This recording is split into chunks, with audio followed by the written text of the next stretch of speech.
Tiger মুরগি বাচ্চা আনছে কে? এই মুরগি বাচ্চা কিনতে বলছে কে? হ্যাঁ, এগুলো পালবো কে? এরকম করলে কার মাথা ঠিক থাকে বলেন? আপনারাই বলেন। কেউ সারাদিন এত ক্লান্তর পরে যদি এরকম কিছু নিয়ে আসে তখন মাথাটা কার ঠিক থাকে? তো আসসালামু আলাইকুম, আশা করি সবাই ভালো আছেন। তো কে কোথা থেকে দেখছেন অবশ্যই আমাকে জানাবেন। তো আজকে এই তো চলে আসলাম স্কুলে। বাচ্চাদেরকে স্কুলে দিয়ে আজকে ব্লগটা বেশি দূর পর্যন্ত করিনি। শুধু বাচ্চাদের স্কুলে আসলাম। এইটুকু আপনার সাথে শেয়ার করলাম। বাচ্চাদের খাওয়া দাওয়া তারপরে স্কুলে দিয়ে তারপরে চলে আসলাম। তো আসার পরে সারাদিন একটু ভালোই সময় কেটেছে। তার মধ্যে দেখেন আমার ছেলেরা বাসায় আসতে, আসতে সন্ধ্যা হয়ে গেছে। মানে মাগরিবের আজান দিয়ে ফেলছে। তো আপনারা দেখতেই পাচ্ছিলেন যে প্রথমটা আমি দেখাইছিলাম কিন্তু আমার ভিডিওতে ঝিরঝির করার কারণে বলতে পারি নাই। দেখাতে পারি নাই। কেন যে ঝিরঝির হয়েছে কে জানে দেখেন আপনাদের ভাইয়া গেছে ছেলেদেরকে স্কুলে নিয়ে আসতে। সেই স্কুল থেকে নিয়ে আসার পরে তাদের যে মুরগি বাচ্চা কিনে দিয়েছে বলেন। এখন বাচ্চা বলে খরগোশ কিনতে চাইছিল, বাবা নাকি মুরগি বাচ্চা কিনে দিয়েছে, মুরগি পালবে। বলেন এইসব বাসা বাড়ি থেকে কেউ মুরগি পালে? তারপর যাই এখন ওর বাবাকে জিজ্ঞেস করতে সে একদম চুপ হয়ে গেছে। তারপর বলে বাচ্চাদের একটু শখ, তারপর 2 দিন পরে পেলে মানে যেন জবাই করে খেয়ে ফেলি। কিন্তু সবসময় দেখি যে যেটা আপনার শখ করে পালি সেটা কিন্তু খাওয়া যায় না। তো ঘুঘু কিন্তু এরকম ছিল, আমি কিন্তু ঘুঘুকে এখন পালি, ঘুঘুর জন্য মায়া হয়।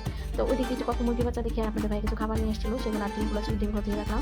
আর পলি ছিল না, নুডলস ছিল না, এগুলো সব গুছিয়ে রাখলাম। আর এই যে পেয়ারা নিয়ে আসছি, পেয়ারা নিয়ে উত্তরাতে এই পেয়ারাগুলো দেখে তার খুব ভালো লাগে, তাই পেয়ারাগুলো নিয়ে আসছি। তারপরে যে আমি একটু পেয়ারা খাচ্ছিলাম আর আমি দেখতেছি আমার ছেলে এখনো জামা কাপড় পরে নেই।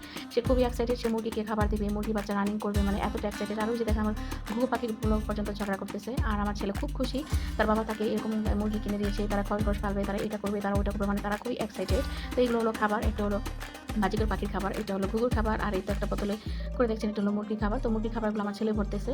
দেখেন কতটুকু পরিমাণ মানে শরীরে এনার্জি থাকলে যে তারা স্কুল থেকে এসে জামা কাপড় খোলে নাই, তারা এখানে বসে বসে সেই খাবারগুলো। আর বড় ছেলে কিন্তু চলে গেছে গোসল করতে, আর তার কোনো খবর নেই। সেই পাখি পালা মানে তার এটাই হলো তার সবচেয়ে বড় কাজ, সেইগুলো করতে খুব পছন্দ করে, সে পাখি পালতে পছন্দ করে। মানে তার আনন্দটাই হলো এটা। দেখেন স্কুল থেকে আসার পরে কোনো ক্লান্ত দেখা যাচ্ছে তাকে, সে কিন্তু তার পাখি তার মুরগির প্রতি খুবই এক্সাইটেড হয়ে গেছে। তো আমি এদিকে আপনাদের ভাইয়ের সাথে খুবই রাগারাগি করতেছি, তুমি কেন এটা নিয়ে আসতে? আসলে খুবই বিরক্ত করে, কারণ ঘরে কিন্তু এগুলো খুব বাজে একটা গন্ধ আসে। তারপর কিছু করার নাই, কারণ ছেলেরা কিন্তু শখ করছে, আর আমি তো ধুলো ধরি না, আপনারা জানেন এগুলো সবই খালা করে। আর আমার ছেলেরা কিন্তু পানি দেয়, ওরাই করে, আগে ওরা পরিষ্কার করতে এখন খালাকে দিয়ে করে। দেখেন রাত্র হয়ে গেছে, এখন সন্ধ্যা আজান দিয়ে ফেলে সাথে সাথে রাত্র হয়ে যায়। আর আমি একটু পর এসে দেখি যে আসলে মুরগিগুলো কিরকম, তো দেখি খাচ্ছে।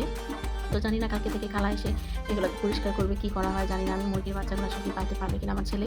তো এরকম পরিমাণ জ্বালালে কেমন লাগে বলেন? বাসা বাড়ি থেকে এগুলো করা হয়, বাসা বাড়ি থেকে এগুলো পালা হয়।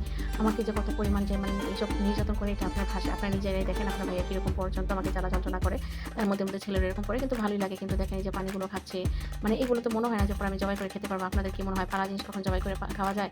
পালা দেখেন কত সুন্দর করে পানি খাচ্ছে, মানে ওরা এত পিপাসা পাইছে। এগুলো দেখে আমার এমনিতে মায়া লেগে যাচ্ছে যে আসলে এটা কীভাবে সম্ভব, আর এটা আমি কীভাবে খেতে পারবো?